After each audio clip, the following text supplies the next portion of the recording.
Notre histoire avec eux a commencé sur la cour Les Terres, donc c'est un site logistique initialement et que nous avons complètement transformé. Alors avant de cela, avant de commencer, on souhaite montrer que notre agence en fait elle est particulière parce qu'elle a une approche vraiment croisée entre l'architecture, le paysage dont Anouk s'occupe, et puis on commence à faire pas mal de projets d'urbanisme.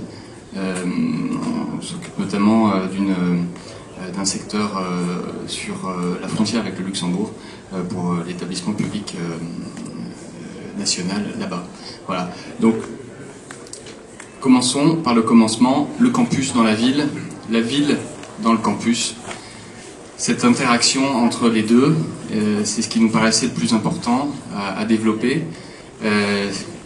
La cour Les Terres, c'est donc un espace dans ce centre historique. C'est aussi un espace qui était complètement fermé au départ et qui finalement appuyait le fait que l'université se voyait coupée de la ville. Donc il y a pour nous un véritable enjeu urbain avant tout, même s'il est aussi académique.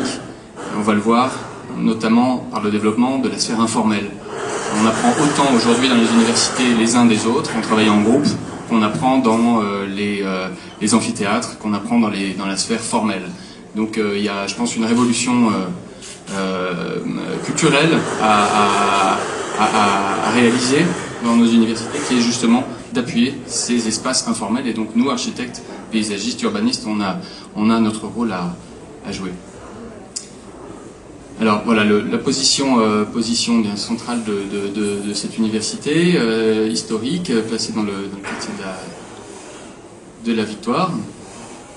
Alors, quelques plans historiques qui ont attiré notre attention, puisque depuis 1754, on peut voir que les deux petits points noirs sont l'implantation d'un hôpital. Hôpital, qui dit hôpital à cette époque-là, dit aussi plantes médicinales. Donc tout le vert que vous voyez, ce sont des jardins avec des plantes médicinales. On peut tourner. Encore un peu longtemps, un plus tard, 1831, on voit que la rue qui est sur la droite du site en question, qui est encadrée en bleu, eh bien ça s'appelle la rue Botanique. Et ensuite, on voit que l'hôpital continue à être implanté à cet endroit-là. Donc Guérisson, et puis la page suivante, l'hôpital tel que nous l'avons aujourd'hui, mais qui en fait n'est plus un hôpital, qui est une faculté d'abord de pharmacie, donc qui dit pharmacie dit toujours plante, et puis cet hôpital, cette université qui est donc un espace qu'on va voir sur la suivante. Oui. On a la cour d'honneur sur la gauche, hein, donc la place de la Victoire est à l'extrême gauche. On a la cour d'honneur et puis donc cet espace qui est logistique, un espace de arrière finalement, résiduel presque, voilà, que nous appelons du coup la cour Les Terres. Ensuite, on a fait une approche depuis l'extérieur. Cet îlot, en fait, constitue un espèce de blockhouse en pierre, complètement noirci, avec un grand côté exposé au sud, un grand côté exposé au nord, une face latérale à l'ouest qui donne généreusement sur la place de la Victoire. Et sur la cour Les Terres, on a une entrée qu'on voit dans l'image qui est en bas à droite, complètement majestueuse, mais aussi complètement ratatinée dans sa petite ruelle. Donc en fait, on a une espèce de forteresse avec des petits carrés rouges qui sont les entrées légitimes, mais des entrées qu'on ne perçoit pas vraiment. Alors la suivante. Une fois qu'on est dedans, on pourrait pousser l'analogie à dire qu'en fait c'est la ville dans la ville. C'est-à-dire qu'on pourrait imaginer que l'espace central, eh ben, c'est une place. Les deux traits verticaux sont des ruelles. Et les petites languettes qui sont latérales, en fait, sont des impasses. Et donc on a imaginé qu'on avait une ville dans la ville et qu'on devait exploiter ce potentiel qui en fait donne des perceptions très intéressantes parce que le site, il est entouré de bâtiments avec du R+2, avec des galeries, avec des terrasses. Donc en fait, non seulement on le voit depuis le sol, mais on le voit aussi depuis toutes les altitudes différentes et surtout de façon circulaire. On le voit de partout. Donc c'était intéressant de traiter ces deux perceptions. Les espaces sont forcément soumis à des fréquentations. qui sont piétonnes, qui sont vélos, qui sont surtout voitures quand on a pris le site en main, puisqu'on voit que c'est un parking. Et puis, évidemment, on a les contraintes des pompiers. Donc l'anneau rouge, ça montre qu'on a des pompiers qui doivent entrer et sortir. Et les tire-tires violets, ça montre qu'on a des voitures, des camions, en fait, qui viennent et qui rentrent et qui sortent. Donc en fait, ce site, il est très, très, très occupé. Bon, on a fait des réunions de concertation avec les différents corps qui occupent l'université. On a fait des réunions avec les enseignants, on a fait des réunions avec le pôle administration et des réunions avec les étudiants. Donc tout ça nous a donné un programme qu'on a essayé après de mettre au point. Mais néanmoins, on a quand même fait, nous, notre petite analyse pour leur présenter quelque chose. Et on s'est dit, on leur a montré que le site était dans un creux. Donc on avait l'eau de ruissellement, on avait les eaux de pluie à traiter. Donc c'était pour nous un élément qui allait être important dans notre projet, l'eau. Que bien sûr, vous avez vu toute l'approche historique, c'était pour vous montrer qu'on avait une légitimité à parler de plantes sur ce site. Et qu'ensuite, on avait bien sûr toutes leurs demandes et tout l'aspect social et des échanges. Et puis, comme Martin l'a dit, formel, informel. Voilà, de la sphère informelle qu'il faut absolument que nous réussissions à concrétiser et finalement à mettre en scène aussi.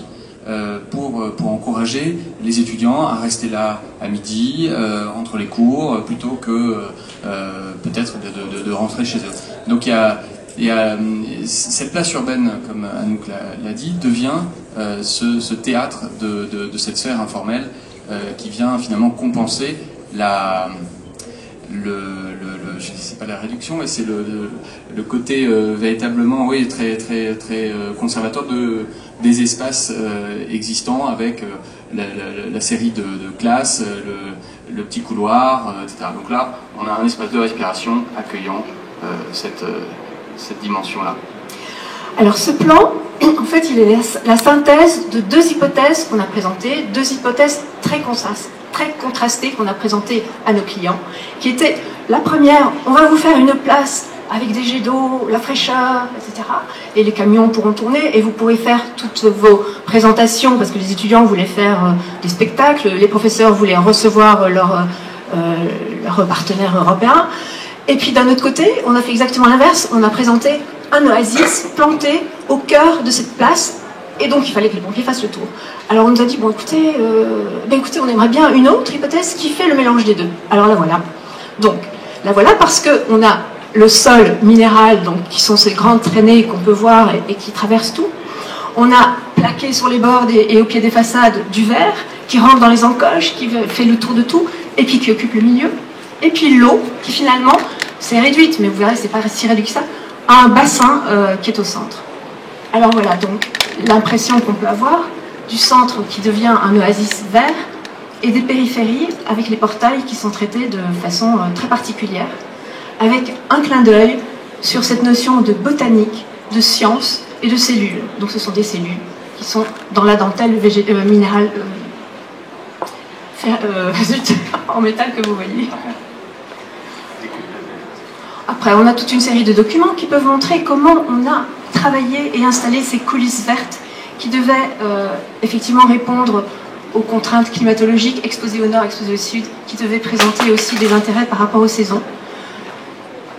On a créé des sous-espaces qui donnent les identités, c'est-à-dire que, par exemple, on a une allée au cyprès, on a une allée de palmiers, on a des intérieurs, des petites cours plutôt à connotation hollandaise ou à connotation japonaise, on a un circuit des senteurs qui nous amène au musée qui existe. Voilà, on a des recoins, rien n'est oublié, et là où on n'a pas d'espace, on fait un jardin vertical. Ça, c'est l'estrade, parce que les étudiants nous ont demandé une estrade, un espace de spectacle. Donc il est là. Il est là sur la photo de droite. On est à la place sur la photo d'en haut et on voit la cour plantée. Et puis là, on le voit de profil. Donc il y a un espace qui est également... Là, c'est une petite cour intérieure qui, normalement, au printemps, est flamboyante de couleurs, parce que ce sont des allées, des rhododendrons et des cerisiers du Japon. Et ici, c'est montrer comment toutes les cages d'escalier, parce que les escaliers sont de secours dans chaque cour. Donc on a une espèce de spirale sur laquelle la plante grimpante peut monter. Et donc si vous y allez maintenant, c'est déjà arrivé quasiment au premier étage. L'eau. Alors l'eau, donc on a proposé une table d'eau. Une table d'eau qui fasse miroir, donc qui puisse aussi refléter tout ce qui se trouve autour et donc démultiplier l'espace, et en même temps qu'il puisse faire un petit bruit de l'eau qui coule, et donc amener la fraîcheur dans cette cour qui au départ était tellement minérale. Là voilà, le catafalque,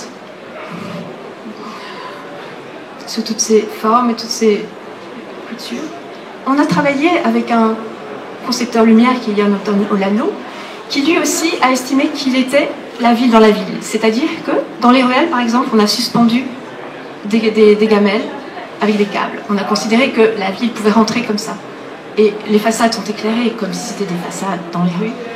Évidemment, on a mis en scène l'eau et le végétal de façon à ce qu'on puisse en profiter également la nuit.